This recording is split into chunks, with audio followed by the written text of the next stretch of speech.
Ele não vem.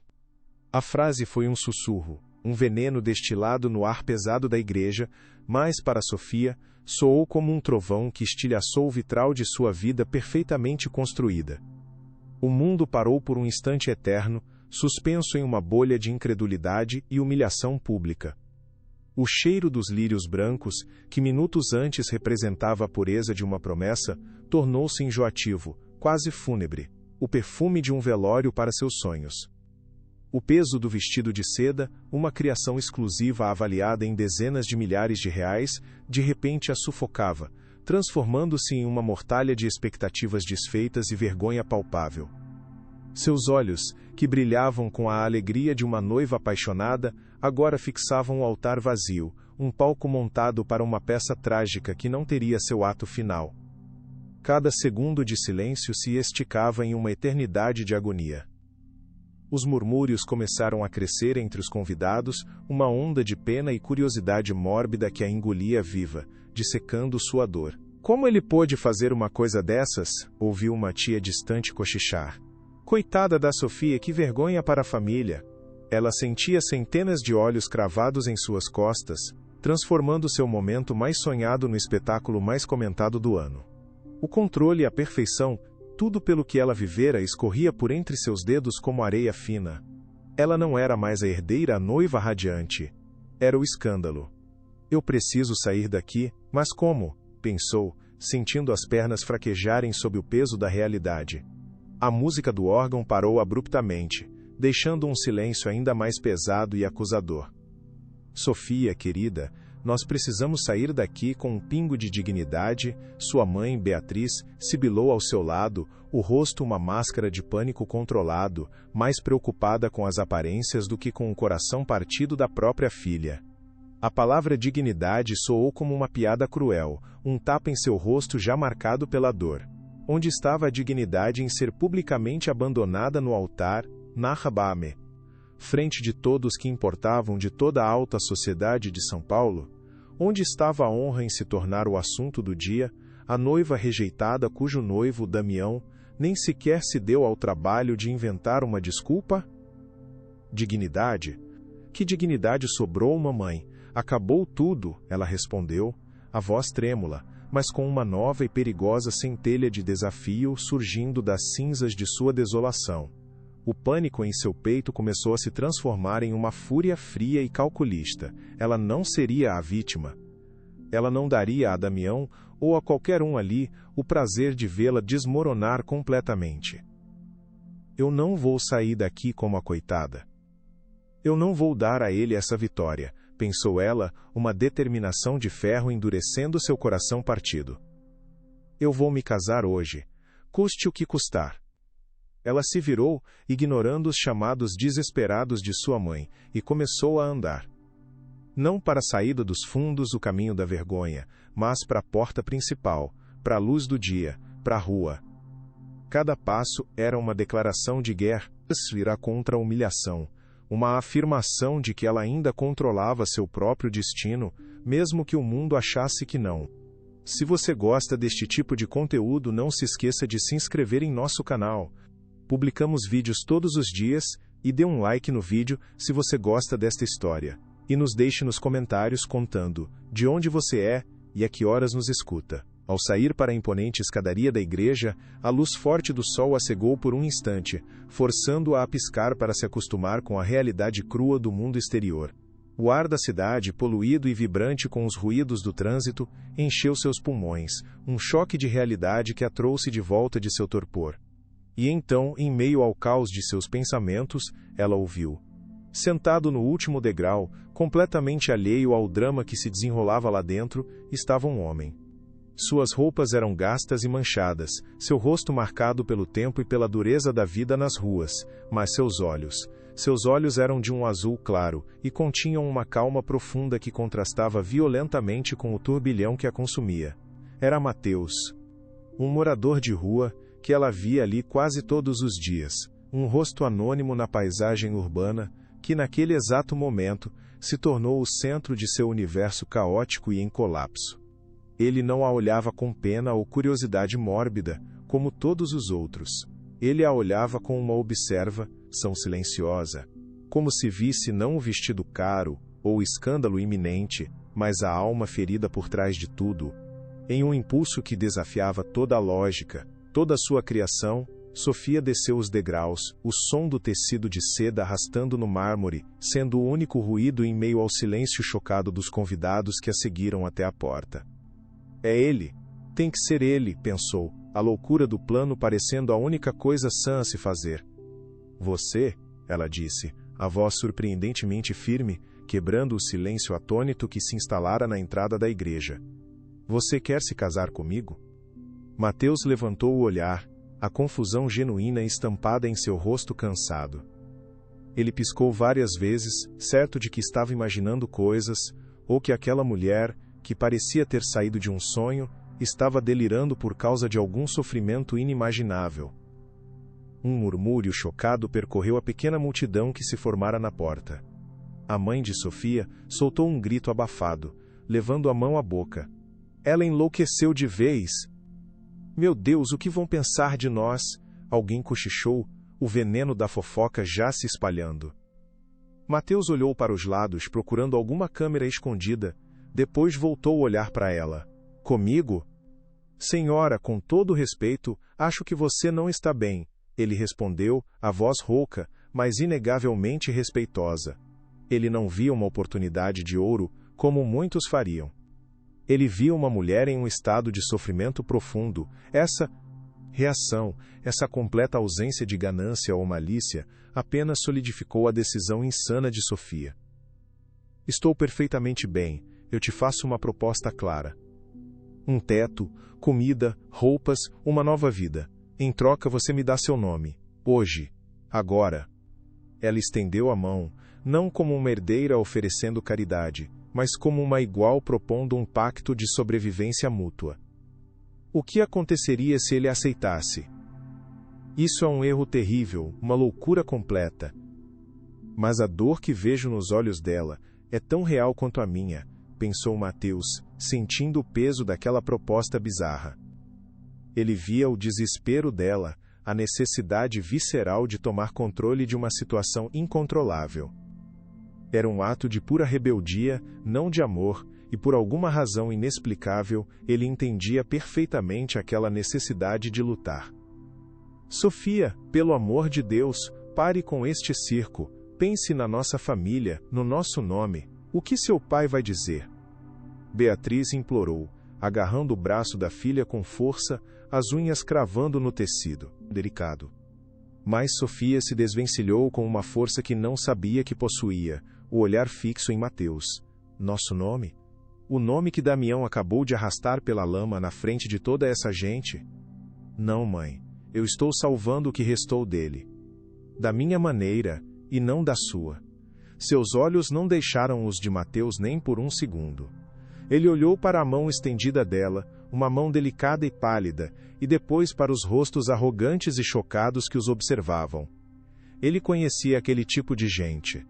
Pessoas que o viam como lixo, como parte da sujeira da calçada. Aquela mulher, no entanto, o via como uma solução, uma saída. Lentamente, quase solenemente, ele colocou sua mão calejada e suja na mão bem cuidada dela. Eu aceito, disse ele, a voz baixa, mas clara e firme. O caos explodiu ao redor deles, um furacão de murmúrios e flashes de celulares. O casamento foi uma farsa apressada, um borrão de procedimentos legais realizados em um cartório frio e impessoal, longe dos olhares curiosos da imprensa, que já começava a se aglomerar do lado de fora. O juiz de paz olhava para o casal com uma mistura de incredulidade e pena profissional, claramente desconfortável com a situação. Sofia, ainda em seu vestido de noiva agora manchado e amassado, assinava os papéis com uma mão surpreendentemente firme, o maxilar travado em uma expressão de pura teimosia. Mateus, após um banho rápido em um banheiro público e vestindo um terno velho e largo emprestado pelo motorista da família, parecia um estranho em sua própria pele, um ator em uma peça cujo roteiro ele não conhecia. A mãe de Sofia chorava silenciosamente em um canto, enquanto seu pai, Ricardo, andava de um lado para o outro, fazendo ligações furiosas, tentando reverter o que considerava um desastre irreparável para os negócios e o status da família. Isso é temporário, você entende? Vamos anular essa loucura assim que a poeira baixar, disse Ricardo a ela em um tom ríspido e autoritário. Não, pai. Ele é meu marido. Legalmente. E assim? Que vai ficar, ela retrucou, o desafio em sua voz surpreendendo a si mesma. Ela olhou para Mateus, que permanecia em silêncio, observando tudo com uma dignidade quieta que a intrigava profundamente. Ele não parece assustado, apenas observando, pensou ela, sentindo uma pontada de respeito por aquele homem que enfrentava um mundo hostil sem vacilar. A volta para a mansão da família foi ainda mais surreal e silenciosa do que a cerimônia. O carro de luxo, um modelo alemão importado, deslizava pelas ruas de São Paulo, um casulo de silêncio tenso e desconfortável que separava seus ocupantes do mundo real. Sofia olhava pela janela blindada, vendo a cidade passar como um borrão, as luzes de neon e os prédios altos se misturando como lágrimas não derramadas. Mateus, por sua vez, olhava para as próprias mãos, grandes e calejadas, sentindo-se completamente deslocado no banco de couro macio e perfumado. Para ele, aquele carro valia mais do que tudo que ele já teve em sua vida inteira, e o medo de sujar ou danificar algo era paralisante. Isso não vai durar.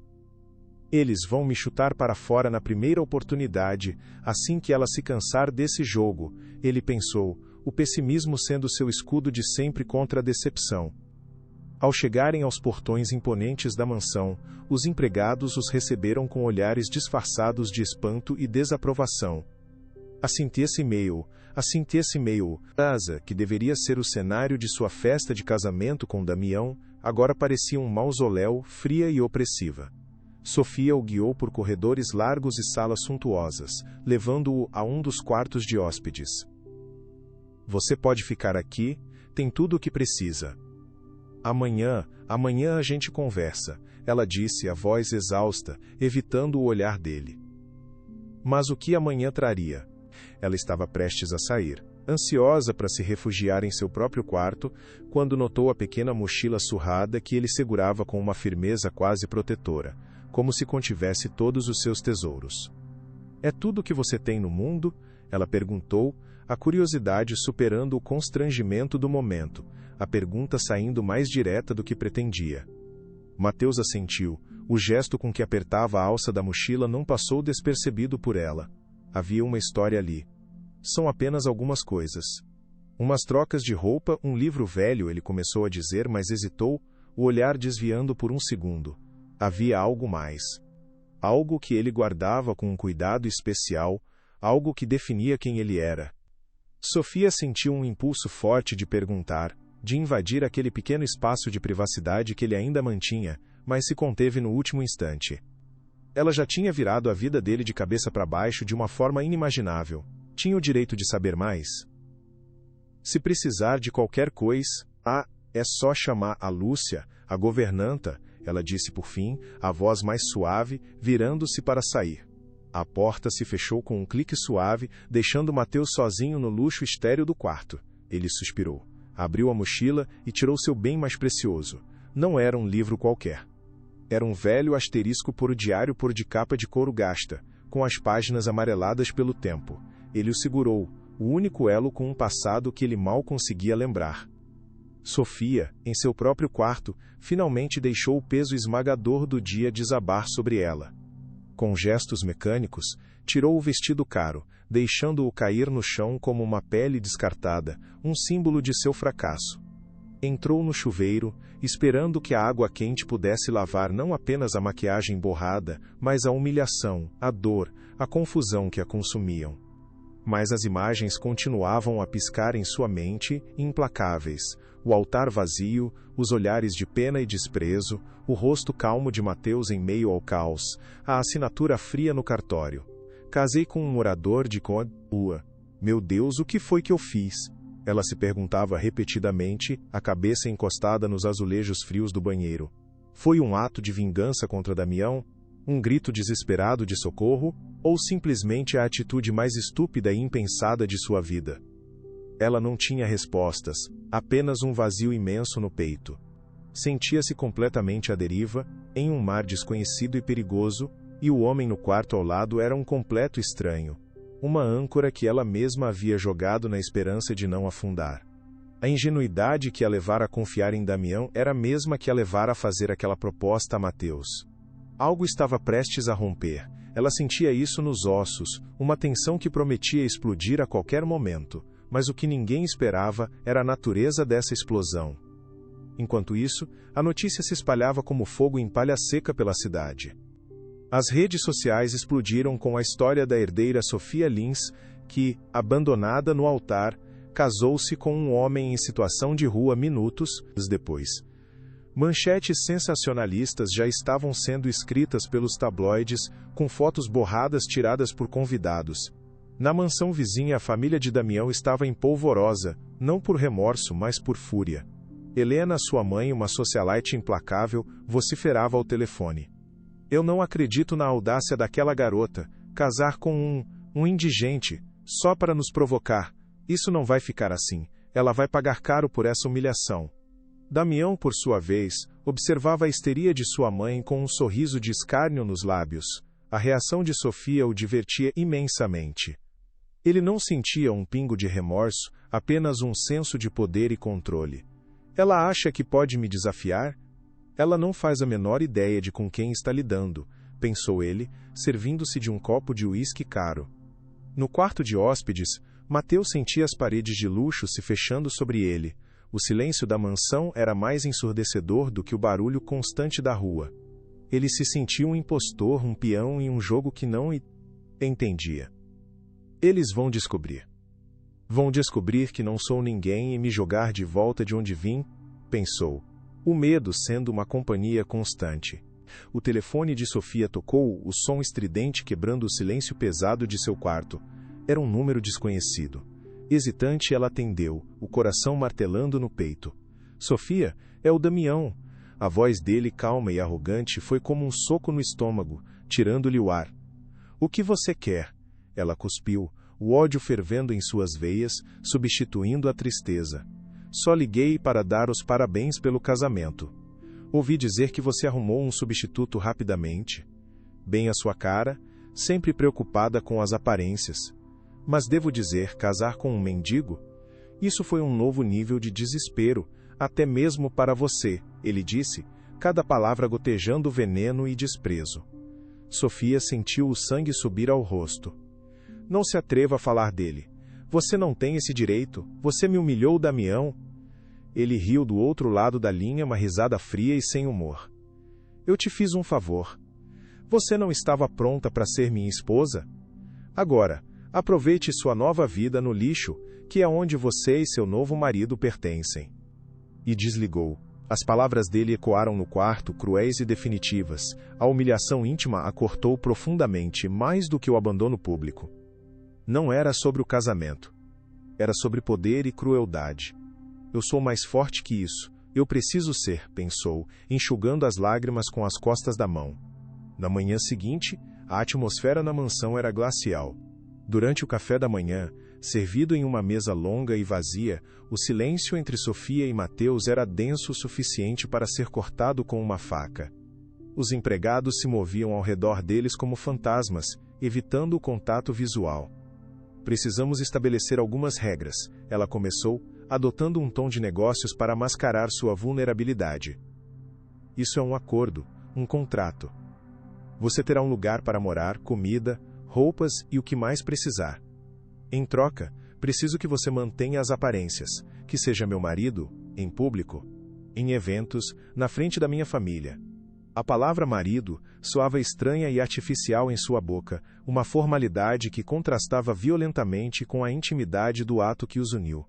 Mateus a encarou diretamente, seus olhos claros buscando algo além das palavras frias dela. Ele não parecia intimidado pela riqueza ao redor, nem pela situação bizarra em que se encontravam. Havia uma solidez nele, uma calma que a intrigava e, ao mesmo tempo, a deixava um pouco desconfortável, como se ele pudesse ver através da fachada que ela lutava tanto para manter. A tensão entre eles era palpável, uma mistura de curiosidade, desconfiança e uma estranha, e talvez perigosa, dependência mútua. Ela se perguntava o que ele realmente pensava de tudo aquilo.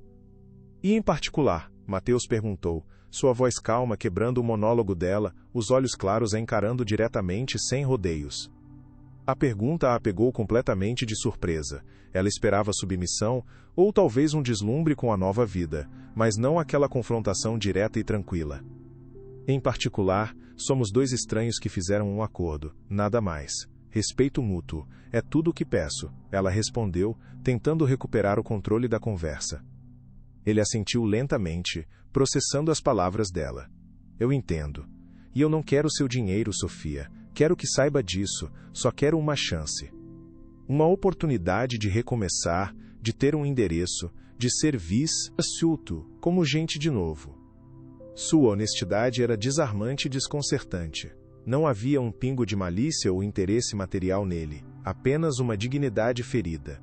Minha verdade não tem preço, mesmo que eu não tenha mais nada neste mundo, ele acrescentou, mais para si mesmo do que para ela. A frase ecoou na sala de jantar suntuosa, cheia de uma força silenciosa. Sofia sentiu um arrepio. Aquele homem que o mundo via como um nada, tinha um código de honra mais forte do que qualquer pessoa que ela conhecia. Eu acredito em você, ela disse, e pela primeira vez, sentiu que talvez não tivesse cometido um erro tão grande afinal. Mas poderia confiar nesse sentimento? Mais tarde naquele dia, o primeiro ataque da família de Damião chegou, rápido e brutal. Um oficial de justiça, um homem de terno cinza e expressão severa, bateu à porta da mansão, entregando a Sofia uma notificação judicial. Era um pedido de anulação do casamento, movido por Damião e sua família, com base na incapacidade mental, temporária de Sofia no momento da cerimônia. O documento, redigido por um dos escritórios de advocacia mais caros da cidade, alegava que ela fora coagida por sua angústia e que o casamento era uma fraude. Era uma tentativa clara de manchar a reputação dela, pintá-la como uma louca instável e invalidar seu único ato de rebeldia. Para piorar, a notificação também incluía uma ordem de restrição, proibindo Mateus de acessar qualquer bem ou conta bancária de Sofia, enquadrando-o preventivamente como um golpista. Eles não perdem tempo, não é? Disse Sofia, a voz cheia de um cansaço amargo, enquanto lia os papéis com as mãos trêmulas. Mateus, que estava ao seu lado, permaneceu em silêncio, o rosto uma máscara impenetrável. A estratégia deles era clara e suja. Isolá-la, humilhá-la publicamente e destruir a imagem de Mateus antes que ele pudesse se defender. A batalha estava apenas começando, e eles já pareciam estar perdendo. Eles vão tentar me pintar como um golpista, um aproveitador sem escrúpulos. Vão cavar meu passado, ou o que eles acham que é meu passado, procurando por qualquer sujeira, ele disse finalmente, o tom de sua voz era grave, mas sem pânico. Eu não tenho nada a esconder, ele acrescentou, mas Sofia viu uma sombra de preocupação cruzar seus olhos por um breve instante, algo que ele não conseguiu disfarçar. Meu advogado vai cuidar disso, eles não vão conseguir anular nada, ela declarou, tentando projetar uma confiança que não sentia nem de longe. Mas eles são poderosos, Sofia. O dinheiro e as conexões deles podem comprar a verdade que eles quiserem. Podem inventar um passado para mim se precisarem. Ele a alertou. Sua visão da realidade era muito mais crua que a dela. Eles querem te quebrar. Querem te humilhar até você desistir e voltar rastejando. A questão é: você vai deixar? A pergunta ficou pairando no ar, um desafio direto. Sofia olhou para o documento em suas mãos, para a assinatura arrogante de Damião e sentiu a raiva superar o medo que a paralisava. Não. Eu não vou, ela disse a voz firme como aço. Eles começaram essa guerra, mas nós vamos terminá-la. Naquele momento, eles não eram mais apenas duas pessoas unidas por um contrato bizarro. Eram parceiros. Eu preciso confiar nele. É a minha única chance, pensou ela. Naquela noite, a insônia tomou conta de Sofia. A guerra declarada por Damião a deixou em estado de alerta máximo. Ela caminhou descalça pelos corredores silenciosos e escuros da mansão, a casa parecendo grande e vazia demais. Ao passar pela porta do quarto de Mateus, ela a viu entreaberta. A curiosidade, uma força poderosa e perigosa, a venceu. Ela espiou pela fresta, prendendo a respiração, Mateus estava sentado em uma poltrona, de costas para a porta, iluminado apenas pela luz fraca de um abajur. Ele estava completamente absorto, escrevendo em algo que tinha no colo. Era o caderno de capa gasta que ele protegia com tanto cuidado, o objeto que ele não largava por nada. Ele escrevia com uma concentração intensa, a caneta se movendo rapidamente sobre a página, como se tentasse capturar pensamentos e memórias antes que eles escapassem. O que tanto você esconde nessas páginas? Quem é você de verdade, Mateus? Ela se perguntou, um sussurro inaudível. A vontade de saber, de entender o enigma que era aquele homem, tornou-se irresistível. Aquele objeto, tão simples e ao mesmo tempo tão misterioso, parecia conter a chave para tudo. Ela se afastou da porta, antes que ele pudesse notá-la, o coração batendo mais rápido. A resposta para vencer aquela guerra poderia estar ali. Enquanto a cidade dormia, Damião estava em seu escritório luxuoso ao telefone com seu advogado, planejando os próximos passos de sua vingança. A notificação foi entregue. Ótimo. E sobre a investigação do passado do sujeito, encontrou alguma coisa que possamos usar contra ele? Um registro criminal? Uma dívida? Qualquer coisa? Damião girava um copo de conhaque na mão, o gelo tilintando suavemente. Até agora, quase nada, Sr. Viana. É como se ele não existisse antes de aparecer nas ruas há alguns anos.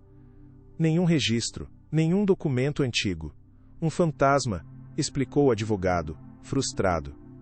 Damião franziu a testa, irritado. Continue cavando, todo mundo tem um passado, todo mundo tem podres. Eu quero que você encontre. Eu quero destruí-lo.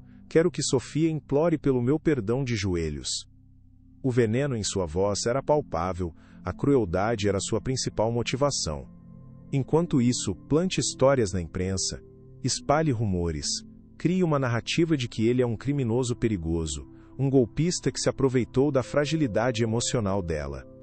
Faça o público se virar contra ele. Faça com que Sofia tenha vergonha de ser vista ao lado daquele verme, ordenou Damião, a maldade em seu tom era assustadora. Para ele, aquilo era um jogo de xadrez, e ele estava disposto a sacrificar qualquer peça para dar o xeque-mate.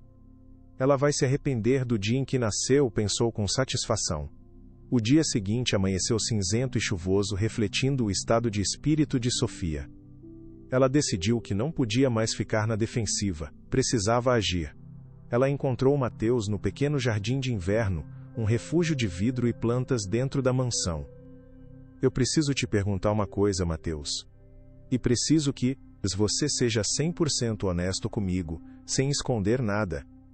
Existe alguma coisa no seu passado, por menor que seja, que a família de Damião possa usar para nos destruir? Qualquer coisa? Ela o encarou, os olhos buscando a verdade nos dele, preparada para o pior. Ele demorou um momento para responder, o olhar perdido entre as folhas de uma samambaia. Meu passado não é o que eles pensam, ele disse, a voz baixa e carregada de um peso antigo. Não sou um criminoso, não sou um golpista, mas minha história, a minha verdadeira história, está ligada a deles de uma forma que nem eles sabem.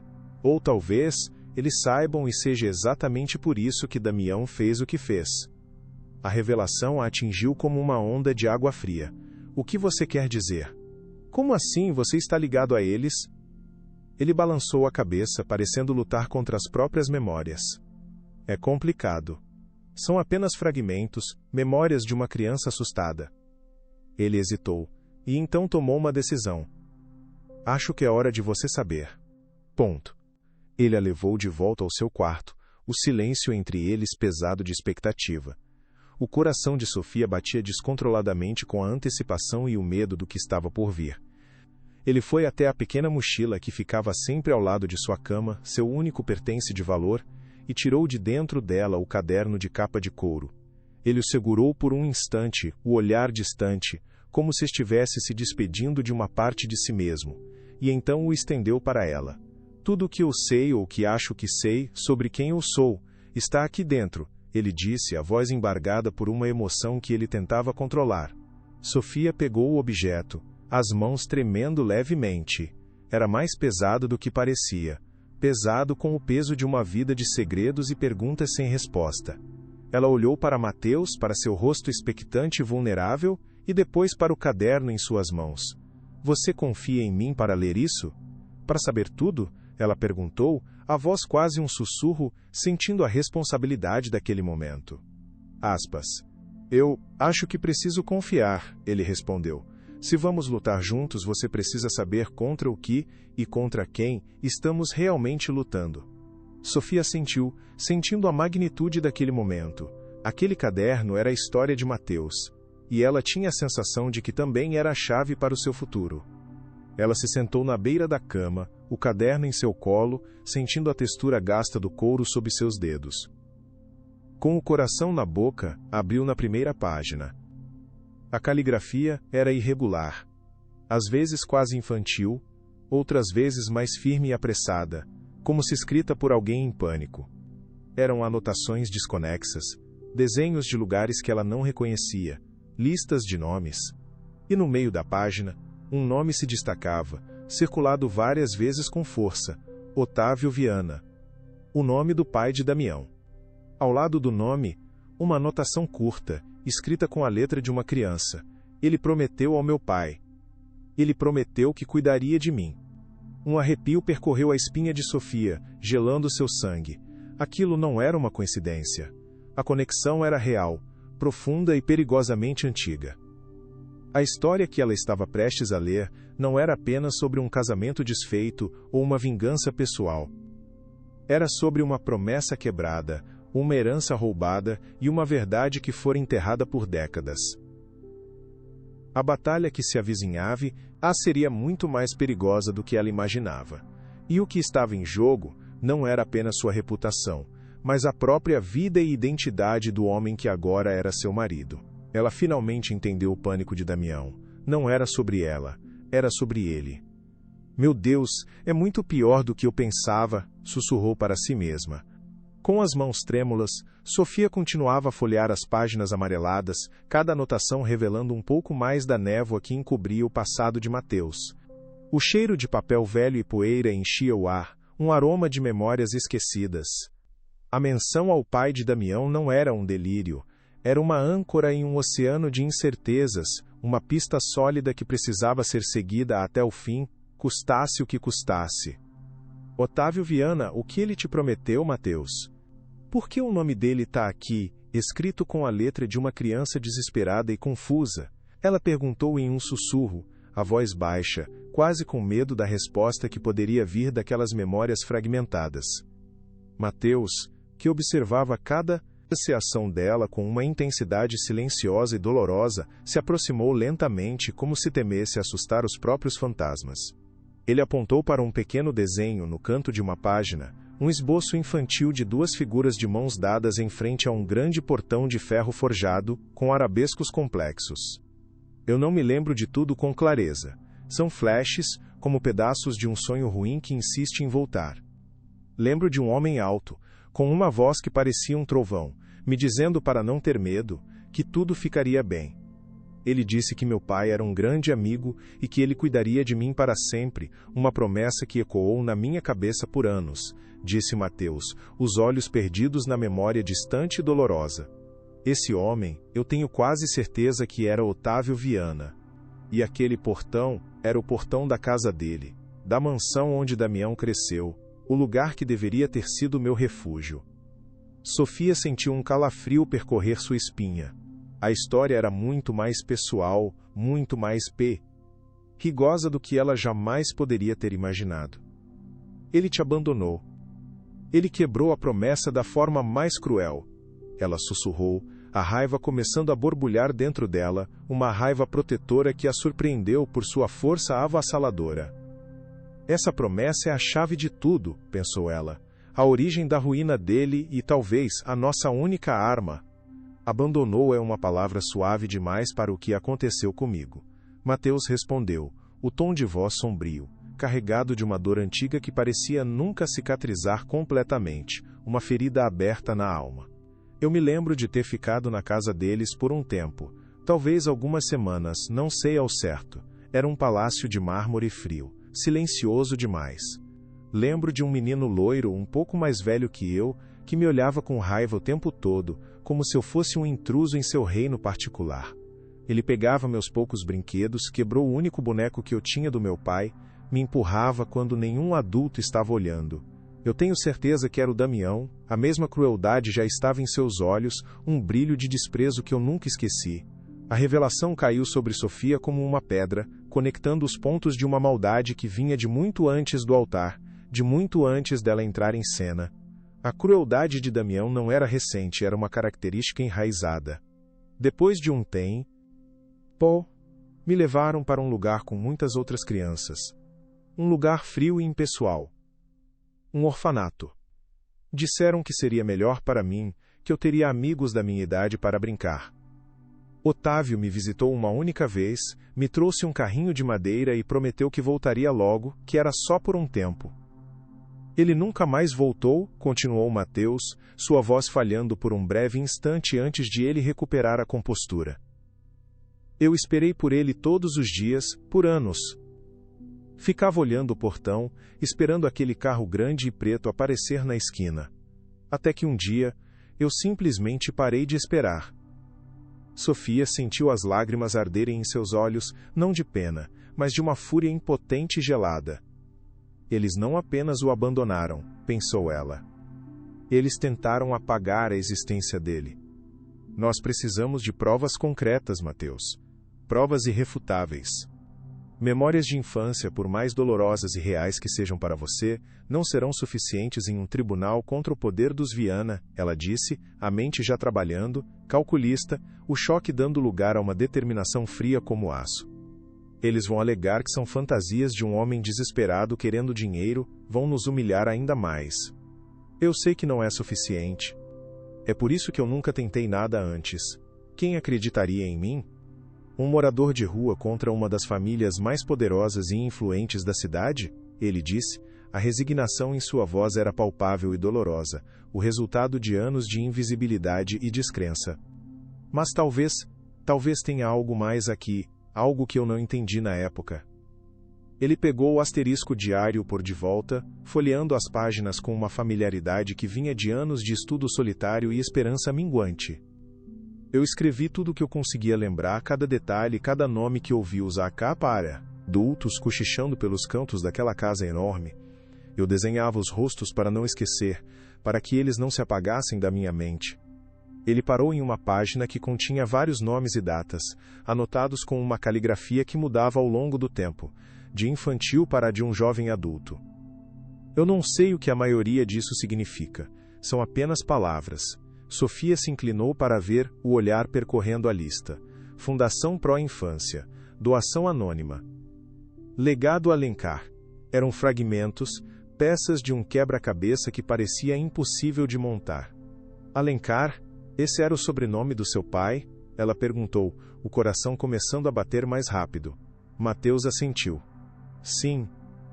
Rafael Alencar. Meu pai era sócio de Otávio Viana. Eles construíram o Império Viana juntos. Pelo menos é o que eu me lembro dele me dizendo, antes de tudo acontecer. A verdade era um soco no estômago. Mateus não era apenas um protegido que foi abandonado. Ele era um herdeiro que fora roubado de tudo. Meu Deus, Mateus, isso muda tudo, Sofia exclamou, a mente girando com as implicações daquela revelação bombástica. A história agora tinha um contorno muito mais nítido e sombrio. Não era apenas uma questão de uma promessa quebrada. Era um crime calculado, uma traição da mais alta ordem. Seu pai era sócio. Isso significa que metade de tudo que os Viana têm pertence a você por direito. A enormidade daquela frase pairou no ar entre eles, pesada e quase inacreditável. Mateus balançou a cabeça, ainda lutando para aceitar a possibilidade. É o que eu sempre senti, no fundo da minha alma, mas sentir não é provar, Sofia. Otávio Viana era um homem poderoso e meticuloso. Ele deve ter apagado todos os vestígios do meu pai, todos os documentos, todos os registros. Ele me transformou em um fantasma de propósito para que eu nunca pudesse reivindicar o que era meu. A lógica por trás da crueldade que ele sofreu finalmente fazia sentido. Não era apenas desprezo, era medo. Medo de que a verdade viesse à tona. E Damião? Ele sabia? Você acha que ele sabia de tudo isso desde o início? Ela perguntou, a voz baixa, temerosa da resposta. A forma como ele me olhava quando éramos crianças não era apenas ciúme infantil, era ódio. Talvez ele não soubesse os detalhes, mas ele sabia que eu não pertencia ali, que minha presença era uma ameaça ao seu reino. E quando ele te abandonou no altar, e você me escolheu, ele entrou em pânico, não por sua causa, mas por minha causa. Ele temia que, ao entrar na sua vida, eu descobrisse a verdade que o pai dele enterrou. A primeira pista concreta surgiu de uma das anotações no caderno. Recibo de doação anônima, da família de Damião para um orfanato. Com data-chave. Com a ajuda de seu advogado, um jovem ambicioso e determinado a fazer seu nome, eles começaram a investigar. Não foi fácil. Os arquivos eram antigos, e a Fundação Pró-Infância era protegida por camadas de burocracia e, provavelmente, pela influência viana. Mas a persistência deles valeu a pena.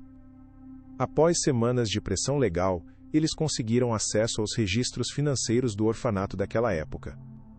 E lá estava em um livro contábil empoeirado, uma doação substancial feita em dinheiro, sem identificação, exatamente uma semana após a data em que Mateus fora deixado lá. A data coincidia perfeitamente com a anotação infantil no caderno dele. É circunstancial, mas é forte, disse o advogado, os olhos brilhando de excitação. Eles podem ter pago para o orfanato cuidar de você e, mais importante, para manter a boca fechada sobre quem o levou. Até lá.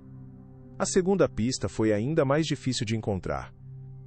Uma menção a uma carta de um advogado antigo levou-os a uma caça ao tesouro por escritórios de advocacia extintos e arquivos mortos. Finalmente, em uma caixa de papelão no porão de um prédio comercial, eles encontraram uma cópia carbono de uma carta endereçada a Otávio Viana, escrita por um advogado chamado Dr. Arantes, discutindo a dissolução da parceria Alencar-Viana e a guarda do herdeiro menor, Mateus Alencar. A carta mencionava explicitamente uma herança legítima que deveria ser colocada em um fundo para a criança. Eles sabiam de tudo, estava tudo documentado, Sofia exclamou, sentindo uma mistura de triunfo e nojo. A carta era a prova de que a história de Mateus não era uma fantasia, mas uma verdade deliberadamente suprimida. A ganância dos Viana era ainda mais profunda do que imaginavam. Eles não apenas roubaram um homem, mas também condenaram seu filho a uma vida de miséria para proteger sua fortuna ilícita. Eles vão negar. Vão dizer que a carta é falsa, que o advogado já morreu e não pode confirmar nada, disse Mateus, o realismo endurecido por anos de decepção temperando o otimismo dela. Nós precisamos de algo mais. Algo que eles não possam negar. Algo humano.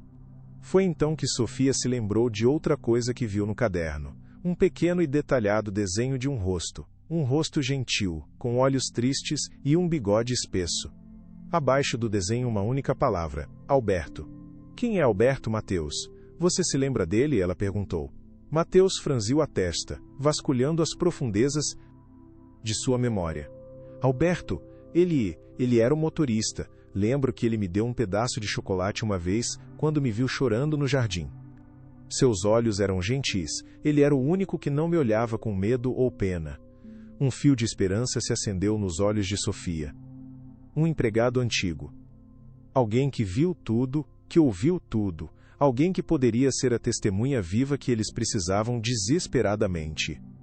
Encontrá-lo seria como procurar uma agulha em um palheiro, mas era uma chance que eles precisavam correr. A busca por Alberto de Andrade foi uma corrida contra o tempo. O advogado contratou um investigador particular, um homem discreto e eficiente que começou a seguir as poucas pistas que tinham. Descobriram que Alberto havia se aposentado há mais de 15 anos e se mudado para o interior, para uma pequena cidade no litoral, buscando paz e anonimato, longe da opulência e dos segredos da capital. Enquanto o investigador trabalhava, a pressão sobre Sofia e Mateus aumentava a cada dia. A ratressa que lhe basti toegia se querior, matine parafa, eis o paramense etc. de marrodo micovio durante ano grande se via comintevro sense cresanto pau eulubero e tromarto. Campanha de difamação orquestrada por Damião estava a todo vapor. Notícias falsas sobre o passado criminoso de Mateus apareciam em blogs e tabloides, fotos manipuladas circulavam nas redes sociais. Amigos de longa data de Sofia começaram a se afastar, envenenados pelos rumores ou com medo de se associarem ao escândalo. A solidão e o isolamento eram armas poderosas, e os Viana as usavam com uma precisão cirúrgica. Eles estão tentando nos quebrar por dentro. Fazer com que duvidemos um do outro, disse Mateus em uma noite particularmente difícil, após ler mais uma matéria caluniosa. Eu sei, respondeu Sofia, a voz cansada. Mas não vamos deixar, nós somos mais fortes que isso, nós temos a verdade do nosso lado. Mas, no fundo de seu coração, ela se perguntava quanto tempo eles poderiam aguentar. A batalha estava cobrando um preço emocional altíssimo. Algo estava prestes a romper, a fé deles ou a muralha de mentiras dos Viana. Finalmente, a ligação que eles tanto esperavam chegou. Um investigador havia encontrado Alberto. Ele vivia uma vida simples em uma pequena casa de pescador, cuidando de seu jardim e de seus netos. A princípio, o velho motorista ficou assustado e relutante em falar. Os anos de serviço à família Viana o haviam ensinado a temer o poder e a manter a boca fechada. Ele sabia que testemunhar contra eles poderia colocar sua própria família em risco. Eu sou apenas um homem velho. Não quero problemas. Aquelas pessoas são perigosas, eles não esquecem, disse ele ao telefone, a voz trêmula de medo. Foi Sofia quem o convenceu. Ela não usou ameaças ou promessas de dinheiro. Ela usou a verdade. Senhor Alberto, eu não estou pedindo para o senhor enfrentar uma família poderosa. Estou pedindo para o senhor ajudar a devolver a vida a um menino que o senhor conheceu há muitos anos. Um menino que foi roubado de tudo e que o desenhou em seu diário porque se lembrava da sua bondade. A sua voz pode ser a única coisa entre a justiça e a tirania. Por favor, ajude N.os a fazer a coisa certa. Houve um longo silêncio do outro lado da linha. Sofia prendeu a respiração, o coração martelando. Finalmente a voz de Alberto voltou, não mais trêmula, mas firme, com uma resolução recém-descoberta. Eu estarei lá. Pelo menino Mateus, e pela memória do patrão Rafael. Chega de silêncio.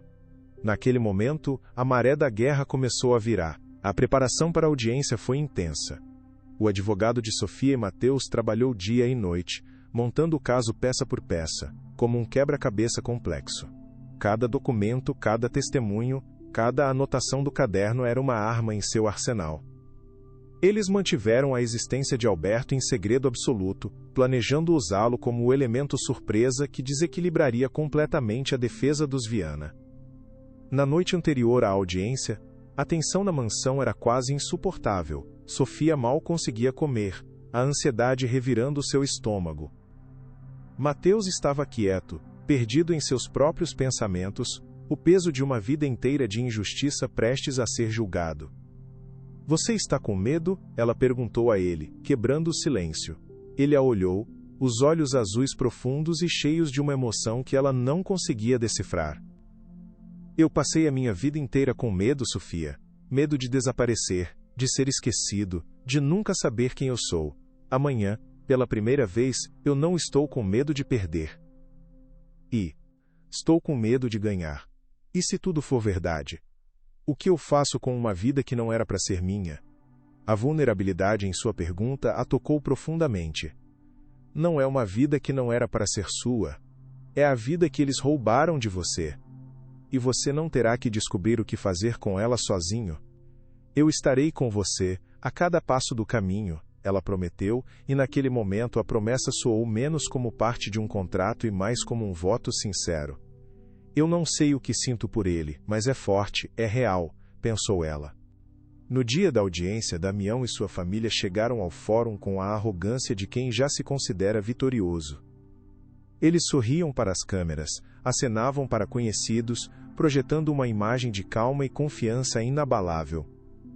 O advogado deles, o famoso Dr. Ramos, era a personificação do poder, com seu terno caro e seu sorriso de tubarão. O contraste com Sofia e Mateus não poderia ser maior. Eles chegaram discretamente, evitando a imprensa, os rostos sérios e concentrados. A sala de audiências estava lotada, um verdadeiro circo midiático. A alta sociedade de São Paulo estava lá em peso, ansiosa para testemunhar a humilhação final da noiva louca e seu marido mendigo. A primeira parte da audiência foi exatamente como os Viana haviam planejado. Dr. Ramos desfilou uma série de especialistas e testemunhas que pintaram Sofia como uma mulher instável e Mateus como um manipulador calculista. Cada palavra era uma facada, cada mentira uma nova camada de sujeira em sua reputação.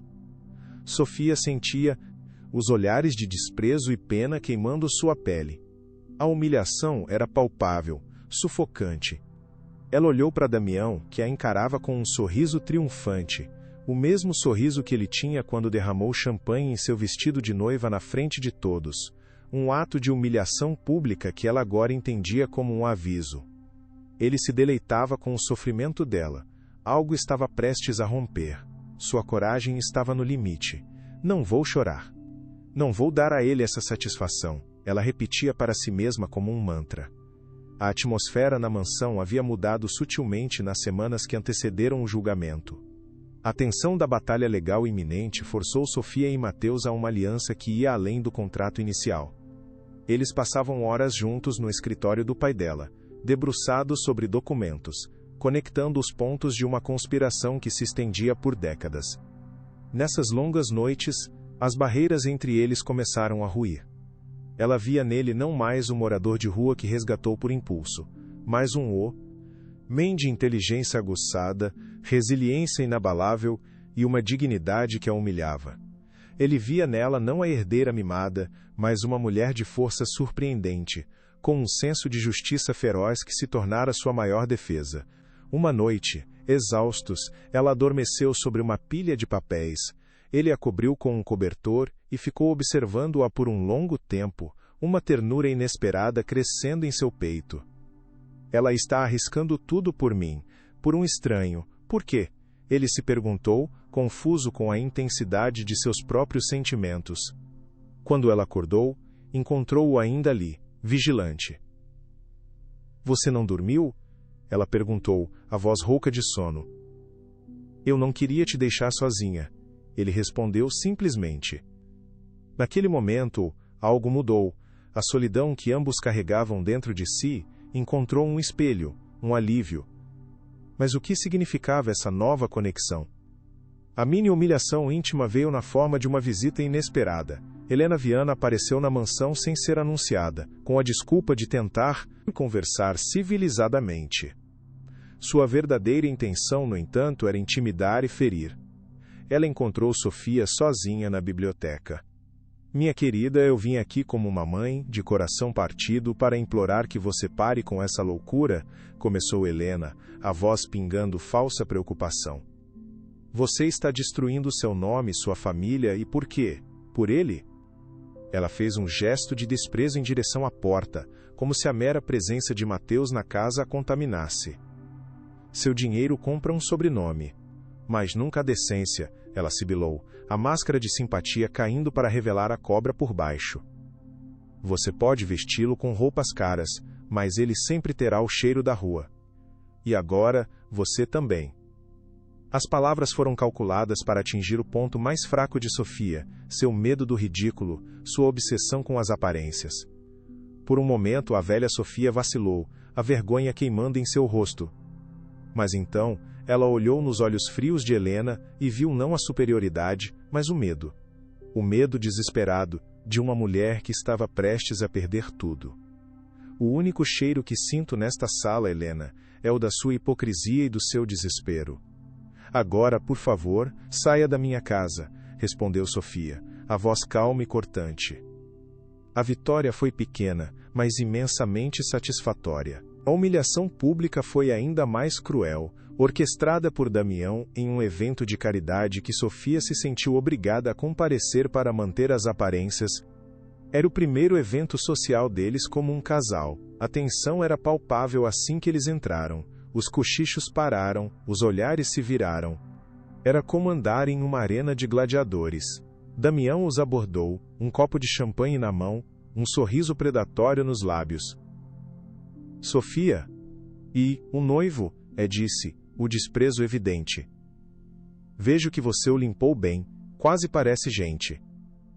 Mateus permaneceu em silêncio, o maxilar travado, recusando-se a morder a isca. Sofia tentou puxá-lo para longe, mas Damião a bloqueou. Um brinde ao casal mais inusitado do ano, disse em voz alta, atraindo a atenção de todos ao redor. Então, com um movimento que pareceu acidental, mas que foi perfeitamente calculado, ele tropeçou e derramou o conteúdo gelado do copo de champanhe no vestido de noiva de Sofia, que ela usava como um ato de desafio. Um suspiro coletivo percorreu o salão. Damião sorriu, debochado, e derrama champanhe no vestido de noiva de Sofia, na frente de todos os convidados. Ops, desculpe, parece que seu conto de fadas está manchado, ele disse, antes de se afastar, deixando-os no centro de um círculo de olhares maliciosos e pena fingida. Algo estava prestes a romper, a paciência de Mateus estava por um fio. A investigação das pistas continuou, apesar das provocações. A foto antiga de Mateus criança com o pai de Damião era a mais intrigante. Estava desbotada e rasgada, encontrada no fundo de uma velha caixa de sapatos junto com outros pertences que o orfanato guardara. Mostrava um pequeno Mateus sorrindo timidamente ao lado de um Otávio Viana mais jovem que tinha a mão no ombro do menino. A imagem contradizia diretamente a narrativa dos Viana de que Mateus era um completo estranho. Por que ele guardaria uma foto com o filho do homem que o traiu? A não ser que, na época, ele ainda acreditasse na promessa, ponderou Sofia. A foto era uma arma poderosa, uma prova visual da conexão que eles negavam com tanto fervor. A segunda pista, o recibo da doação anônima, foi confirmada pela investigação do advogado. A quantia era alta o suficiente para garantir o silêncio e o tratamento especial de uma criança por anos. Era o preço da consciência de Otávio, ou melhor, o preço para pagar seu crime. A terceira pista, a carta do advogado antigo, era o elo que faltava, a prova documental da parceria e da herança. Juntas, as três pistas formavam um quadro claro e condenatório, uma conspiração de longo prazo para despojar uma criança de seu direito de primogenitura e de sua própria identidade. A questão era, se conseguiriam fazer um juiz e o mundo acreditarem neles. O plano do vilão se tornou cada vez mais claro e desesperado. Primeiro, desacreditar Mateus. A campanha de difamação se intensificou, com fontes anônimas, vazando histórias para a imprensa sobre seu suposto envolvimento em pequenos delitos, seu comportamento instável e suas ameaças a outros moradores de rua. Era uma tentativa de criar uma imagem pública de um homem perigoso e indigno de confiança, tornando qualquer reivindicação sua risível. O objetivo era anular o casamento com Sofia, pintando-o como um aproveitador que coagiu uma mulher vulnerável. Eles não estão apenas tentando ganhar no tribunal. Estão tentando me apagar socialmente, me transformar no monstro que eles precisam que eu seja, disse Mateus, a dor em sua voz misturada com uma raiva fria. O segundo passo do plano era apagar qualquer rastro da conexão de Mateus com a fortuna da família. Eles sabiam que as pistas existiam e estavam em uma corrida para destruí-las. O advogado de Sofia descobriu que o antigo escritório do Dr. Arantes sofreu um incêndio acidental dias depois que eles começaram a investigar, destruindo a maioria dos arquivos antigos. Foi um aviso claro. Os Viana não hesitariam em usar qualquer meio legal ou ilegal para proteger seus segredos. A batalha não era mais apenas sobre reputação, estava se tornando perigosa. Eles estão com medo, Sofia. Pela primeira vez, eles estão com medo de nós, percebeu Mateus. O mais forte está por vir. Fique até o final. O ar no fórum era denso e rarefeito, uma mistura sufocante de perfume caro, ansiedade contida e o cheiro de poeira antiga levantada por centenas de sapatos Ciarra. Estando no mármore polido e frio. Câmeras de televisão e os flashes incessantes de celulares criavam uma constelação artificial e predatória, um céu de estrelas cruéis, com todos os olhos famintos fixados em Sofia e Mateus. Eles se sentavam em uma mesa de madeira escura e imponente, sentindo-se pequenos e terrivelmente vulneráveis sob o teto abobado da grandiosa sala de audiências. Do outro lado do corredor, Damião e sua mãe, Helena, exalavam uma confiança arrogante e ensaiada, conversando em voz baixa com seu advogado, o infame Dr. Ramos, um homem conhecido por sua habilidade de torcer a verdade até que ela se partisse em 1000 pedaços irreconhecíveis. Sofia sentia o peso esmagador de cada olhar, cada cochicho abafado que ecoava pela sala como um veneno sutil. A humilhação pública que ela tanto temia estava acontecendo novamente, mas desta vez era diferente, era infinitamente pior. Não era mais apenas sobre ela e seu orgulho ferido, era sobre a vida de Mateus, sobre a justiça por uma história que fora enterrada por décadas sob o peso do ouro e da indiferença. Ela olhou para Mateus ao seu lado.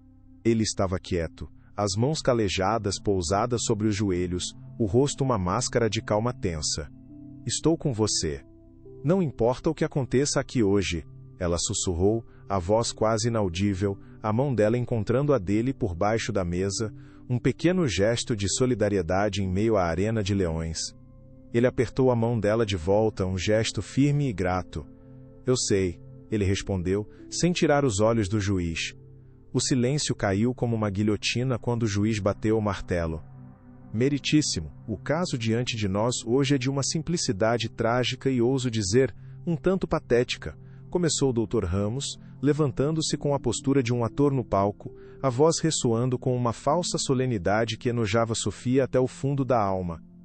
Temos aqui uma jovem herdeira, a senhorita Sofia Lins, que em um momento de compreensível e profundo abalo emocional após o cancelamento de seu casamento, cometeu um ato de desespero absoluto. Um ato que infelizmente foi cinicamente explorado por um oportunista sem escrúpulos. Ele fez uma pausa dramática, virando-se para apontar um dedo acusador e trêmulo de indignação fingida na direção de Mateus. Este homem, um indivíduo sem passado, sem nome, sem qualquer fibra moral, viu na vulnerabilidade da minha cliente a verdadeira vítima aqui, uma oportunidade de ouro. Ele se aproveitou de sua dor, de sua confusão, para se infiltrar em sua vida e, mais importante, em sua fortuna. Os murmúrios na sala aumentaram, transformando-se em um zumbido de aprovação, a narrativa venenosa de Ramos já começando a fazer efeito. Sofia sentiu o sangue ferver em suas veias. Ele está nos pintando como um conto de fadas distorcido, a princesa louca e o mendigo golpista. E eles estão acreditando em cada palavra, ela pensou, o pânico tentando encontrar uma brecha em sua armadura de determinação. Damião e Helena assistiam ao espetáculo com sorrisos discretos de satisfação. Eles não precisavam sujar as mãos. Dr. Ramos era o carrasco perfeito e sua arma era a dúvida, uma semente que ele plantava com maestria na mente de todos os presentes, e ela estava florescendo em um jardim de desprezo. Dr. Ramos continuou sua performance impecável, chamando sua primeira testemunha ao púlpito. Era um homem de aparência abatida e olhos esquivos, que se identificou como um antigo colega de rua de Mateus. O homem, claramente instruído e muito provavelmente bem pago pela sua cooperação, começou a tecer uma teia de mentiras com uma voz monótona e ensaiada.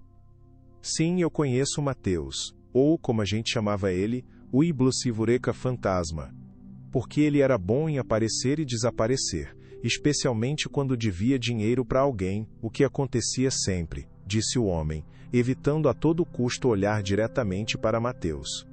Ele sempre falava em dar um golpe grande e encontrar uma mulher rica e ingênua que caísse na conversa mansa dele. Era o sonho dele, o plano de vida. Sair da miséria sem precisar trabalhar um dia sequer. Cada mentira era como uma facada no peito de Mateus, que permanecia imóvel, o rosto pálido, mas a expressão impassível, uma fortaleza de dignidade em meio à calúnia. Sofia queria se imitar, pular sobre a mesa e desmascarar aquela farsa grotesca, mas seu advogado, um homem mais jovem e visivelmente menos experiente que Ramos, a conteve com um gesto sutil. Tenha calma, Sofia, nossa hora vai chegar, confie em mim, ele sussurrou. Mas a calma parecia uma terra distante e impossível de alcançar. A humilhação pública era sufocante, um cobertor pesado que lhe roubava o ar. Ela podia sentir os olhares mudando, a pena se transformando em desconfiança, a curiosidade se tornando desprezo. Damião sorriu abertamente para ela do outro lado da sala, um sorriso debochado que dizia: eu te avisei. Você pertence ao lixo, junto com ele. E quanto ao estado mental da senhorita Lins no dia do ocorrido, doutora? Perguntou Dr. Ramos, agora se dirigindo a uma psicóloga de renome, outra peça cuidadosamente posicionada em seu tabuleiro de xadrez judicial. A mulher, com seus óculos de grife e um ar de autoridade inabalável, folheou suas anotações com gestos lentos e calculados. Com base nos relatos de terceiros e no estresse extremo de ser publicamente abandonada no altar, é minha opinião profissional que a senhorita Lins estava sofrendo de um episódio de estresse agudo, possivelmente com traços dissociativos. Sua capacidade de tomar decisões racionais e, portanto, juridicamente válidas, estava severamente comprometida naquele momento, ela declarou, as palavras técnicas soando como uma sentença final, um prego no caixão de sua credibilidade. A sala de audiências agora estava completamente do lado dos Viana. A história era perfeita, irrefutável, digna de uma novela. A herdeira mentalmente instável e o mendigo manipulador. Sofia sentiu o chão desaparecer sob seus pés, uma vertigem gelada tomando conta de seu corpo. Estava acontecendo. Eles estavam perdendo. O juiz olhava para ela com uma expressão de pena, já convencido do desfecho inevitável. É o fim. Eles conseguiram. Destruíram tudo o que construímos. Destruíram a verdade, pensou ela, o desespero gelando seu coração. Ela olhou para Mateus, esperando ver a mesma derrota em seus olhos, mas encontrou algo diferente, algo inesperado. Ele a encarava com uma intensidade silenciosa, um olhar que dizia, ainda não, lute, continue lutando. Aquela força silenciosa, vinda do homem que o mundo desprezava, foi a faísca de que ela precisava. Quando chegou a vez da defesa, o advogado de Sofia parecia um Davi diante de um Golias imbatível. Ele tentou argumentar, apresentar a narrativa deles com lógica e fatos, mas Dr. Ramos o interrompia a cada frase com objeções astutas e tecnicismos legais, quebrando o ritmo de seu raciocínio e minando a confiança já abalada do jovem advogado. Objeção, meritíssimo, relevância, objeção, pura especulação. O juiz, já visivelmente influenciado pela performance anterior e ansioso para encerrar o caso, acatava a maioria delas sem pestanejar. A frustração na sala era palpável para Sofia e Mateus, mas para o resto da plateia, era apenas a confirmação da vitória dos Viana. A balança da justiça estava claramente pendurada para um lado, pesada pelo ouro e pela influência da família. Eles compraram tudo. As testemunhas, os especialistas, talvez até o silêncio do juiz, pensou Mateus, a velha resignação tentando tomar conta dele, um sentimento familiar e amargo. É sempre assim, o poder sempre vence. A verdade de um homem pobre não tem valor neste mundo, é apenas um ruído que eles podem silenciar com dinheiro. Ele sentiu o peso de anos de invisibilidade desabar sobre seus ombros. A esperança, aquela pequena chama que Sofia havia acendido em seu peito, começou a vacilar perigosamente, ameaçando se apagar para sempre sob o sopro gelado da injustiça. Helena Viana, percebendo o desânimo deles, permitiu-se um sorriso vitorioso, ajustando seu colar de pérolas como se já estivesse celebrando a derrota de seus inimigos. O juiz limpou a garganta, preparando-se para dar seu veredito. O martelo estava prestes a cair. Algo estava prestes a romper. Meritíssimo, com sua permissão, eu gostaria de chamar uma última testemunha, disse Sofia, levantando-se de repente, a voz clara e firme ecoando pelo silêncio tenso da sala. Todos os olhares, chocados, se viraram para ela, surpresos por sua audácia inesperada. Dr. Ramos se levantou de um salto para objetar, o rosto contorcido em uma carranca de irritação, mas o juiz, talvez por um pingo de curiosidade ou por um resquício de senso de justiça que ainda não havia sido completamente sufocado, fez um gesto para que ele se sentasse. Prossiga, senhorita Lins, disse o juiz, a expressão agora intrigada. Eu chamo ao banco das testemunhas o senhor Alberto de Andrade. Um homem idoso, de cabelos brancos e ombros curvados pelo peso dos anos, levantou-se lentamente do fundo da sala, onde passara despercebido. Ele caminhou com passos hesitantes, mas firmes, em direção ao banco das testemunhas, o som de sua bengala no mármore ecoando como uma batida de tambor solene. Helena e Damião se entreolhara. uma sombra de confusão e alarme passando por seus rostos perfeitamente compostos. Quem é esse velho? Damião sibilou para sua mãe, a voz baixa e tensa. Helena franziu a testa, tentando vasculhar sua memória empoeirada. Alberto? Ele não era o nosso antigo motorista? O que se aposentou há tantos anos? O pânico começou a se instalar, uma fissura fina na fachada de sua arrogância. Alberto fez seu juramento, a voz trêmula pela idade, mas os olhos, ao encontrarem os de Mateus, eram cheios de uma determinação silenciosa e de um remorso antigo que finalmente encontraria voz. A verdadeira história estava prestes a começar. E durante esses 42 anos de serviço leal, o senhor se lembra de um menino por volta dos 5 ou 6 anos que viveu na mansão dos Viana por um breve período? Um menino chamado Mateus Alencar, continuou o advogado de Sofia, a voz agora carregada de uma nova confiança. Alberto assentiu, o olhar fixo em um ponto distante, como se estivesse revivendo o passado com uma clareza dolorosa. Lembro como se fosse hoje. O patrão, seu Otávio, que Deus o tenha, trouxe o menino para casa uma noite, debaixo de uma chuva torrencial. O pai do menino, seu Rafael Alencar, que era sócio e o melhor amigo dele, tinha falecido em um acidente trágico de carro naquela mesma tarde. O menino estava assustado, não largava de um boneco pequeno de pano.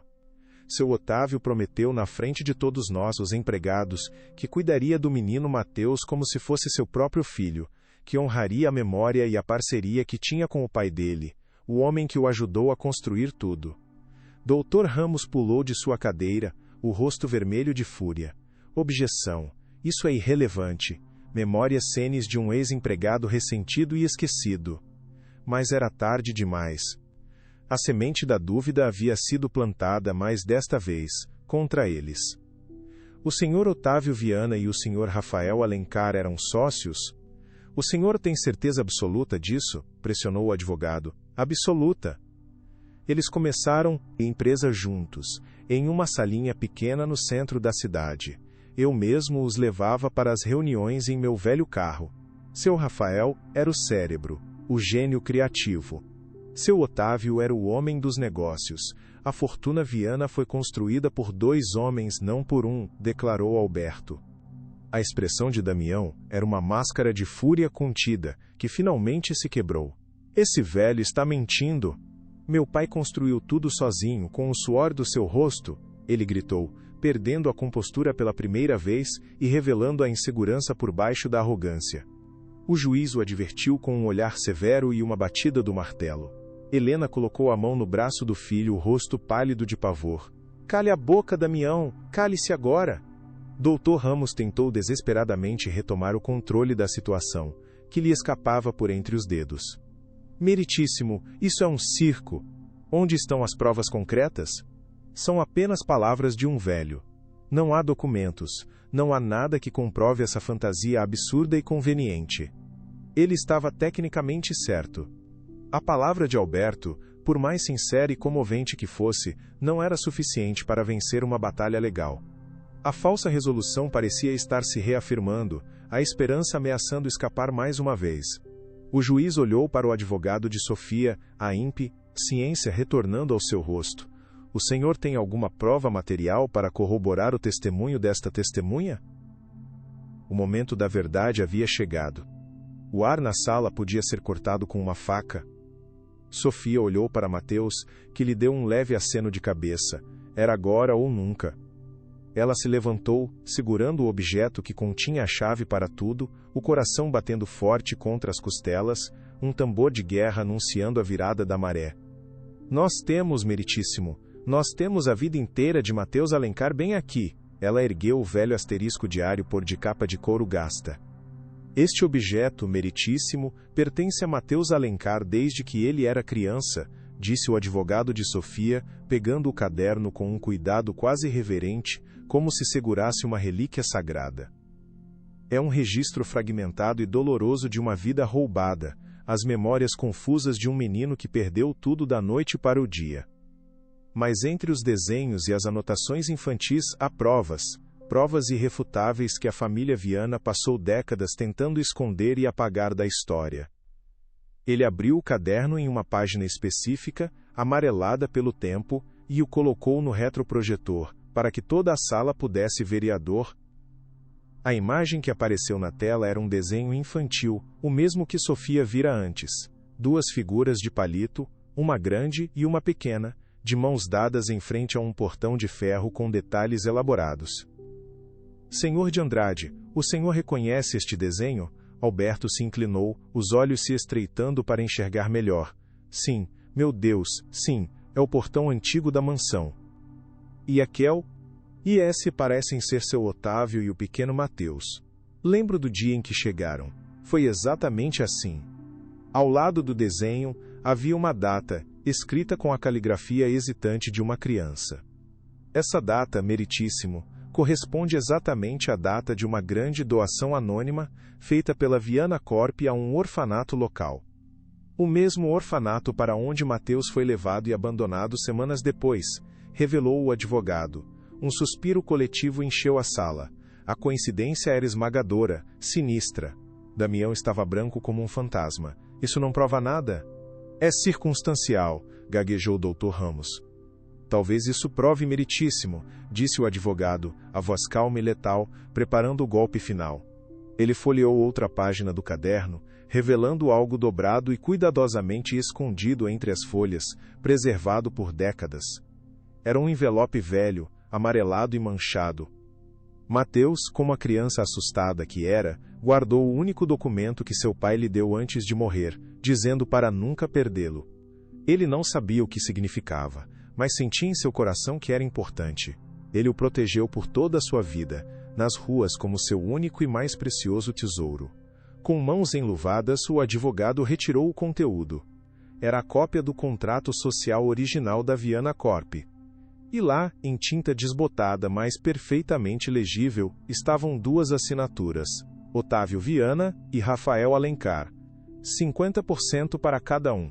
O caos explodiu no tribunal. As câmeras disparavam flashes como relâmpagos, repórteres gritavam perguntas.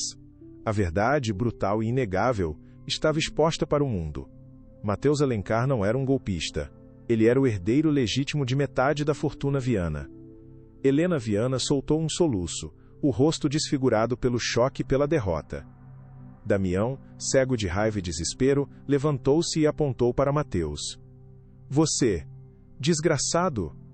Devia ter desaparecido para sempre. Meu pai se livrou de você uma vez. Devia ter feito um trabalho melhor. O silêncio após sua confissão pública foi ensurdecedor. Ele selara seu próprio destino. O juiz bateu o martelo com força. Ordem no tribunal! Ordem! Mas a ordem moral já fora restaurada. A justiça, após uma jornada tortuosa, finalmente fora feita. Se esta história te tocou o coração, compartilhe para que chegue a mais pessoas. A vitória no tribunal foi total, esmagadora e, acima de tudo, devastadoramente pública. As palavras de Damião, proferidas em um acesso de raiva e pânico, foram sua confissão e sua sentença definitiva. A imagem da família Viana, cuidadosamente construída ao longo de gerações sobre uma base de mentiras, crueldade e ganância, desmoronou em questão de segundos, transmitida ao vivo para milhões de pessoas que assistiam, boquiabertas. A justiça não apenas prevaleceu, ela fez um espetáculo de sua chegada, desnudando a hipocrisia dos poderosos. Enquanto os oficiais de justiça se aproximavam de um Damião catatônico e de uma Helena soluçante, Sofia e Mateus permaneceram sentados, observando a cena como se estivessem assistindo a um filme distante. Era surreal. A batalha que consumira cada segundo de suas vidas nas últimas semanas havia terminado de forma tão abrupta e definitiva. Mateus olhava para as próprias mãos, as mesmas mãos que um dia vasculharam um lixo em busca de comida agora pertencia, por direito, a um dos homens mais ricos do país. Acabou. De verdade? Ele perguntou a Sofia, a voz baixa, ainda tentando processar a magnitude do que havia acontecido. Acabou, Mateus. A verdade venceu, ela respondeu, e pela primeira vez em muito tempo, as lágrimas que escorreram por seu rosto não eram de dor ou humilhação, mas de um alívio profundo e catártico. Eles se levantaram e, em meio ao caos de repórteres e advogados, se abraçaram. Não era um abraço de amantes, mas de soldados que haviam sobrevivido a uma guerra impossível, juntos. Eles haviam enfrentado o dragão e vencido. A saída do fórum foi uma prova de fogo, uma nova batalha em um campo diferente. Uma muralha de microfones, câmeras e perguntas gritadas os cercava, cada repórter lutando por uma declaração exclusiva. Senhor Alencar, o que o senhor fará com a fortuna? Senhorita Lins, seu casamento é real ou foi apenas parte do plano para a vingança? Como se sente sabendo que viveu uma mentira por toda a sua vida, que sua família é uma fraude? As perguntas vinham de todos os lados, impiedosas e invasivas. Mateus, que passara a vida inteira sendo invisível, agora era o centro do universo, e a atenção era esmagadora. O pânico começou a subir por sua garganta. A multidão parecia estar o sufocando, roubando-lhe o ar. Foi Sofia quem tomou a frente. Com uma calma e autoridade que ela não sabia que possuía, ela ergueu a mão, silenciando a maioria deles com seu gesto. Por favor, um pouco de espaço. Haverá um comunicado oficial em breve. Hoje tudo o que pedimos é respeito. Um homem acabou de recuperar sua história, sua identidade. Deixem-no respirar. Sua firmeza surpreendeu a todos, inclusive a si mesma. Os repórteres recuaram um pouco, o suficiente para que eles pudessem chegar ao carro que os esperava. Dentro do veículo, o silêncio era absoluto, quebrado apenas pelo som distante das sirenes e pelo clique das câmeras. Você foi incrível lá dentro. E aqui fora também, disse Mateus, a admiração em sua voz era genuína e profunda. Eu não teria conseguido sem você. Sofia sorriu, um sorriso cansado, mas verdadeiro. Nós não teríamos conseguido um sem o outro, ela corrigiu. Somos um time agora, pensou ela, e a ideia não a assustava. Nos dias que se seguiram, o escândalo da família Viana dominou todos os noticiários, tornando-se uma obsessão nacional. As investigações oficiais revelaram uma rede de fraudes e corrupção que ia muito além do roubo da herança de Mateus. Otávio Viana, o patriarca antes reverenciado como um visionário, foi postumamente desmascarado como um criminoso implacável e sem coração. Damião e Helena enfrentaram múltiplas acusações, desde fraude e falsificação até perjúrio e obstrução de justiça. O império, que parecia inabalável, ruiu como um castelo de cartas sob um vendaval.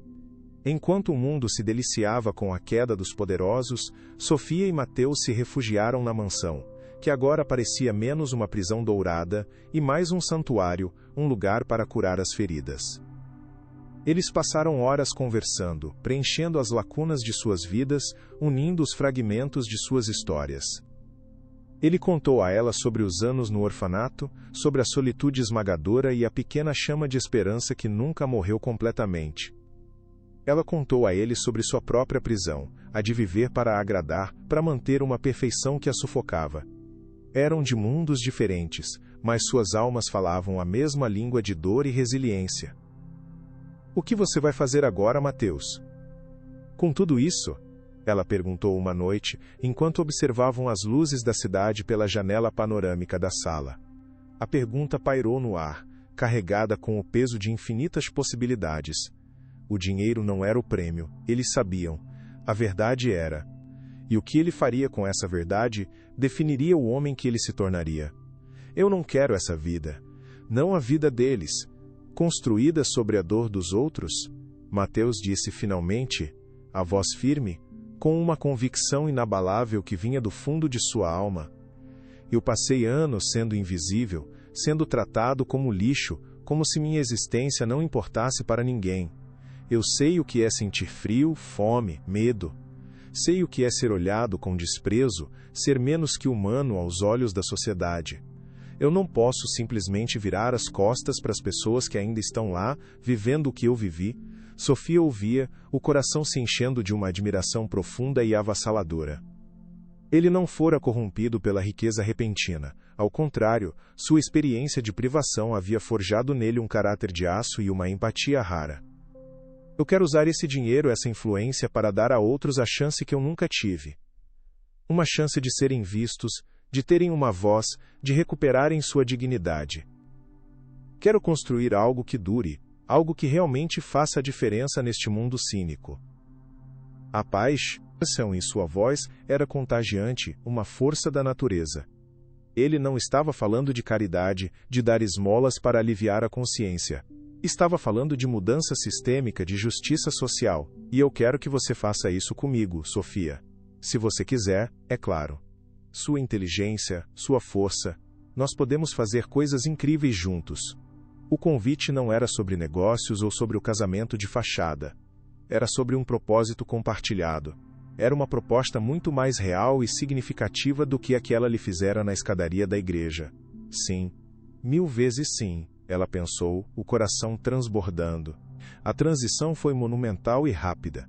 A Viana Corp foi reestruturada da cabeça aos pés. Metade da empresa, agora legalmente pertencente a Mateus, foi transformada em algo completamente novo. O nome Viana foi removido de todos os prédios, documentos e placas, apagado como a mancha que era. A empresa foi rebatizada como Alencar e Lins Holdings, um símbolo da nova aliança baseada em verdade e justiça. Mas a mudança mais significativa não estava no nome ou na estrutura corporativa, estava em sua missão fundamental. Uma grande parte dos lucros, que antes financiavam uma vida de excessos e arrogância, foi redirecionada para um novo e ambicioso projeto, uma fundação que eles criaram juntos, tijolo por tijolo. Eles a chamaram de Fundação Semente da Mudança, um nome que refletia sua crença de que mesmo a menor semente de esperança e oportunidade, quando regada com dignidade e respeito, poderia crescer e transformar uma floresta inteira de vidas. A notícia da iniciativa causou um impacto à IND, a maior do que o escândalo. A sociedade, que antes os via como personagens de uma novela sensacionalista, começou a enxergá-los de outra forma, como agentes de uma transformação real e necessária. Eles não estavam apenas consertando um erro do passado, estavam construindo um futuro melhor, um legado que iria muito além de manchetes e processos judiciais. Era um trabalho duro, exaustivo, mas pela primeira vez em suas vidas, ambos sentiam que estavam exatamente onde deveriam estar. Este é o meu lugar agora, pensou Sofia. Ao lado dele, construindo algo que realmente importa. Eu nunca imaginei que a felicidade pudesse ser encontrada em planilhas, reuniões de orçamento e visitas a abrigos comunitários, disse Sofia com um sorriso, meses depois, o cansaço em seu rosto sendo de um tipo bom, o cansaço de propósito. Eles estavam no primeiro centro de acolhimento da fundação, um prédio antigo, que eles reformaram e transformaram em um lar acolhedor e funcional. O cheiro não era mais de mofo e desespero, mas de tinta fresca, comida caseira e, acima de tudo, esperança renovada. Mateus estava conversando com um grupo de homens, ouvindo suas histórias com a mesma atenção e respeito que daria a um conselho de administração. Ele não era mais um morador de rua nem um milionário recém-descoberto. Ele era apenas Mateus, um homem que entendia. Felicidade não é sobre o que fazemos, Sofia. É sobre o porquê fazemos, ele respondeu, aproximando-se dela o olhar terno. Por muito tempo, meu porquê foi apenas sobreviver mais um dia. O seu era manter as aparências a qualquer custo. Agora, nosso porquê é o mesmo. Eles se olharam, e no silêncio que se seguiu, uma nova verdade se estabeleceu entre eles. A atração que sentiam um pelo outro, que vinha crescendo sob a superfície de sua parceria, não era mais algo a ser ignorado. Era real, orgânico, nascido do respeito mútuo e da admiração profunda. Acho que nosso casamento de mentira está se tornando perigosamente real, ela sussurrou, o coração acelerado. Ele sorriu, o primeiro sorriso verdadeiramente leve e feliz que ela ouvira dar. Eu não vejo perigo nenhum nisso, ele disse, e a promessa naquela simples frase era mais forte que qualquer juramento feito em um altar. A cerimônia de inauguração da Fundação Semente da Mudança foi um evento marcante, não pelo luxo ou pela opulência, mas pela sua autenticidade tocante. Em vez de socialites e políticos buscando fotos, a lista de convidados era composta por líderes comunitários, voluntários dedicados e os primeiros beneficiários dos programas da Fundação. A imprensa estava lá, mas desta vez, seu foco não era o escândalo, mas a esperança que preenchia o ar. De pé em um pequeno palco, com Mateus ao seu lado, Sofia se dirigiu à multidão. Sua voz não vacilou. Muitos de vocês conhecem a minha história, ou pensam que conhecem. A história que a mídia contou foi sobre uma noiva abandonada, um casamento impulsivo e uma herança chocante. Mas essa não é a história real. A história real é sobre como a sociedade constrói muros. Muros entre a riqueza e a pobreza, entre o visível e o invisível. A história real é sobre como às vezes é preciso que esses muros desabem para que possamos enxergar as pessoas do outro lado. Ela olhou para Mateus, o amor e o orgulho em seus olhos eram inconfundíveis. Este homem aqui me ensinou que a dignidade não está em um sobrenome ou em uma conta bancária. Está na resiliência do espírito humano. A fundação semente da mudança não é sobre caridade. É sobre demolir esses muros, tijolo por tijolo. É sobre reconhecer que cada vida tem valor, cada história importa. É sobre plantar sementes de oportunidade, para que todos possam colher um futuro de dignidade. Os aplausos foram estrondosos, uma onda de emoção que selou o início de um novo e promissor capítulo para todos. O que você está lendo com tanto interesse? Perguntou Sofia, entrando no escritório que eles agora dividiam na mansão, um espaço de trabalho e parceria. Mateus sorriu e levantou o objeto em suas mãos. Era um livro novo, de capa dura, com seu nome impresso em letras douradas, O Herdeiro Invisível, por Mateus Alencar. A editora me mandou as primeiras cópias. Eles acham que vai ser um best-seller, uma história que precisa ser contada. Sofia pegou um exemplar, o cheiro de livro novo preenchendo o ar, uma fragrância de recomeço. Ela folheou as páginas, vendo sua história, a história deles, imortalizada em palavras para que o mundo conhecesse a verdade por trás das manchetes. Ele havia transformado as anotações fragmentadas de seu antigo caderno em uma autobiografia poderosa, uma história de perda, sobrevivência e redenção que prometia tocar milhões de corações. Você dedicou o livro a alguém? Ela perguntou, curiosa, o coração batendo um pouco mais rápido. Ele apontou para a primeira página. A dedicatória era simples, mas continha um universo de significado, para Sofia, que me viu quando ninguém mais via e me deu muito mais do que um nome, me deu um lar. As lágrimas brotaram nos olhos dela. Mateus, ela começou, a voz embargada pela emoção. Ele se levantou e a abraçou. Tudo isso, Sofia, a fundação, o livro, a nova vida, nada disso teria acontecido sem aquele seu ato de loucura na escadaria da igreja. Você não salvou apenas as aparências naquele dia, você salvou a mim. Naquele abraço, todas as dores e incertezas do passado finalmente se dissolveram.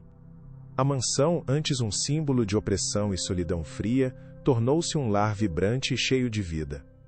As salas suntuosas, que antes ecoavam com o silêncio tenso de segredos de família, agora eram preenchidas com o riso de crianças e conversas animadas. Eles haviam transformado uma ala inteira da casa em um lar temporário para famílias que estavam em transição dos programas da fundação, oferecendo um espaço cego, e acolhedor, enquanto elas se reestruturavam para uma nova vida. Os antigos empregados, que antes os olhavam com desconfiança e pena, agora eram parte da família, tratando Mateus com um respeito profundo e Sofia com uma admiração renovada.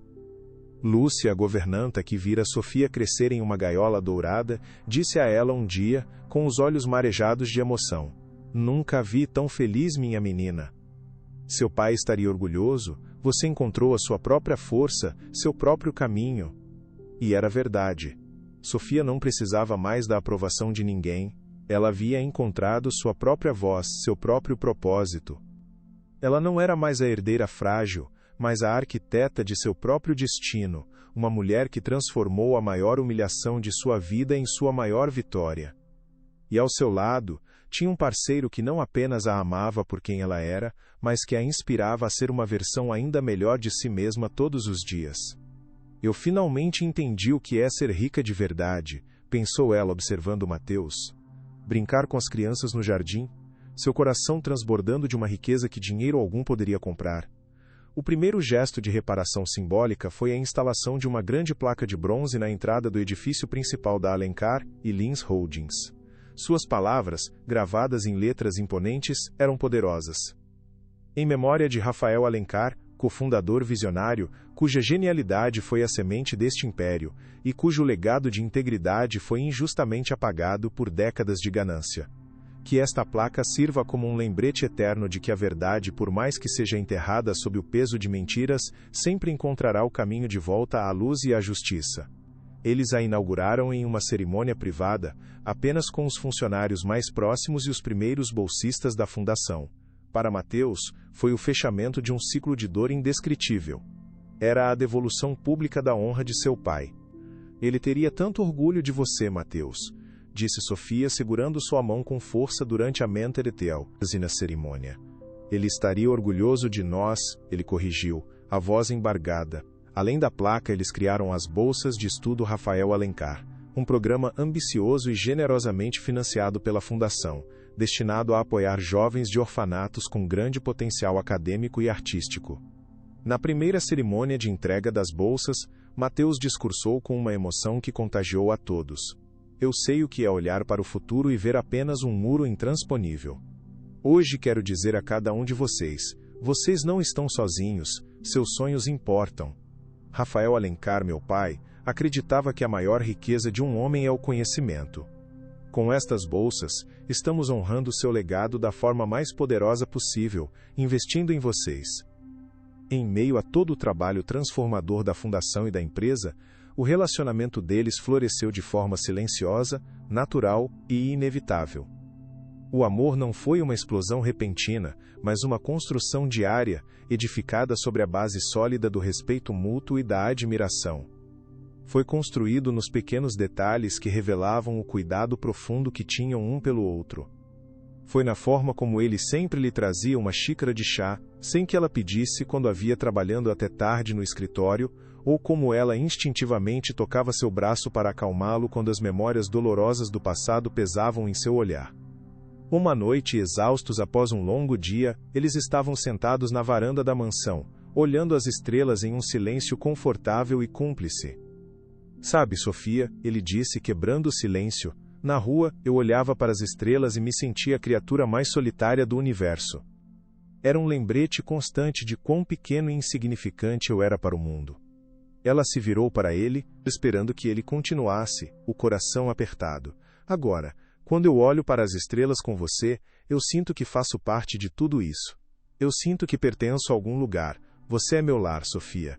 Você é o meu universo.